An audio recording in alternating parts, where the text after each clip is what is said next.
Good morning dear students.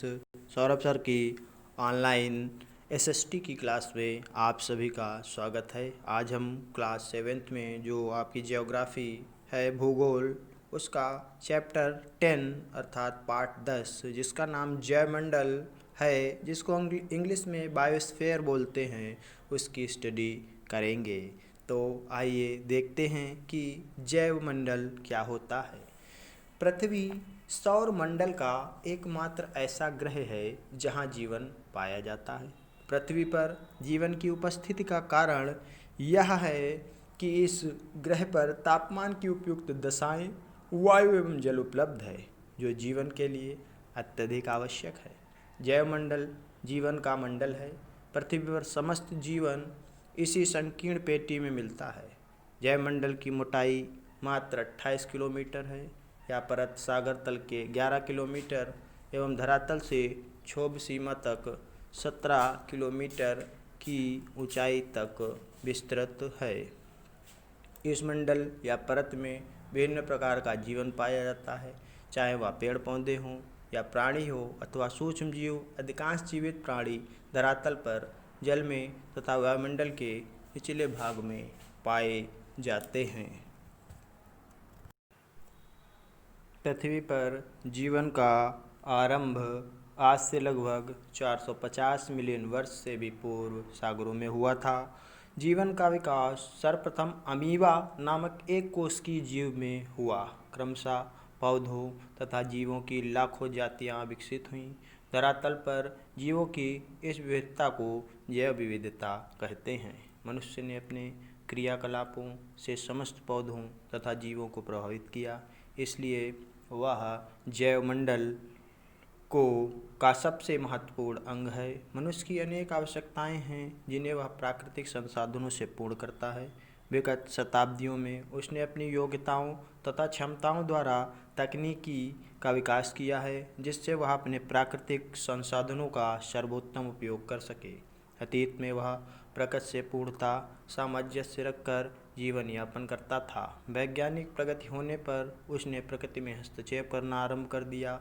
इस प्रक्रिया में उसने प्राकृतिक पर्यावरण का अत्यधिक विनाश किया। पर्यावरण का विघटन आज संपूर्ण विश्व के लिए चिंता का विषय बना हुआ है। मानव के अतिरिक्त पेड़ पौधे तथा जीव जंतु भी जैवमंडल के अभिन्न अंग हैं। पेड़ पौधे अचर जीव हैं, जबकि जीव जंतु चर श्रेणी में आते हैं। पौधों तथा प्राणियों की अनेक जातियां होती हैं। तो ये जैवमंडल था।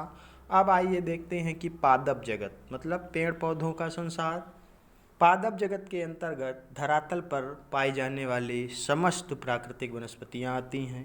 प्राकृतिक वनस्पति से आशय सभी प्रकार के पेड़ पौधों से है, जो मानव के हस्तक्षेप के बिना किसी भी क्षेत्र में स्वतः उगते हैं। प्राकृतिक वनस्पति में वन, घास के प्रदेश, कटीली झाड़ियाँ आदि सम्मिलित हैं।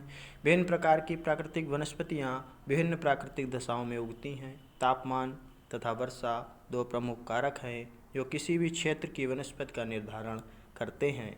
उदाहरणार्थ, ऊंचे तथा सघन वृक्षों वाले वन सामान्यतः उच्च तापमानों तथा अधिक वर्षा वाले क्षेत्रों में पाए जाते हैं। घासें सामान्य से कम वर्षा तथा तापमानों में प्रधानतः उगती हैं, जबकि कटीली झाड़ियाँ उष्ण मरुस्थलों की प्रधान वनस्पति हैं। ध्रुवीय तथा उपध्रुवीय क्षेत्रों में जहाँ अत्यंत निम्न तापमान तथा न्यून वर्षा होती है, वहाँ टुंड्रा वनस्पति प्राकृतिक रूप से उगती है। अब आइए देखते हैं वन क्या होते हैं। वन अपने प्राकृतिक रूप से उगते हैं। ये ऐसे क्षेत्र हैं जहाँ वृक्षों की अधिकता होती है। वृक्षों के अतिरिक्त झाड़ियाँ, लताएँ तथा घासें भी वनों में ही उगती हैं। विभिन्न जलवायु, भौतिक तथा मिट्टी की दिशाओं में भिन्न प्रकार के वृक्ष उगते हैं।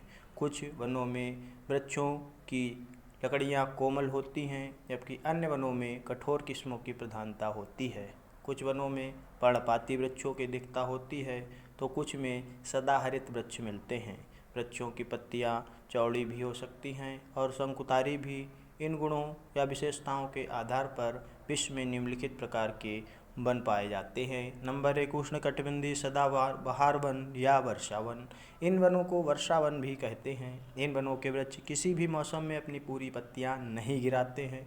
इन वृक्षों की पत्तियां चौड़ी होती हैं तथा लकड़ी कठोर। इन वनों के प्रमुख वृक्ष शीशम, आबनूस आदि हैं। नंबर 2 आता है उष्णकटिबंधीय पर्णपाती वन। इस प्रकार के वन भारत में पाए जाते हैं। इन वनों के वृक्ष शुष्क मौसम में अपनी पूरी पत्तियां गिरा देते हैं। साल, शीशम, सागौन आदि प्रमुख वृक्ष हैं जो आर्थिक दृष्टि से महत्वपूर्ण हैं। नंबर 3 शीतोष्णकटिबंधीय चौड़ी पत्ती के वन। इन वनों के वृक्ष अपनी पत्तियां गिरा देते हैं। इनकी पत्तियां चौड़ी होती हैं तथा लकड़ी कठोर। नंबर 4 होता है शीतोष्णकटिबंधीय वन। इस प्रकार के वन रूस के टैगा वन हैं। इन वृक्षों की पत्तियां शंक्वाकार होती हैं। इनके मुलायम लकड़ी के वृक्षों की प्रजाति का व्यावसायिक महत्व है। रूस के टैगा वन इस प्रकार के अत्यधिक खर्चीले जंगल हैं। नंबर 5 आता है भूमध्य सागरीय चौड़ी पत्ती के वन। इस प्रकार के वन भूमध्य सागरीय क्षेत्रों में पाए जाते हैं। ये वन सदाहरित होते हैं। तो बच्चों, आज के लिए बस इतना ही। That's all. Thank you.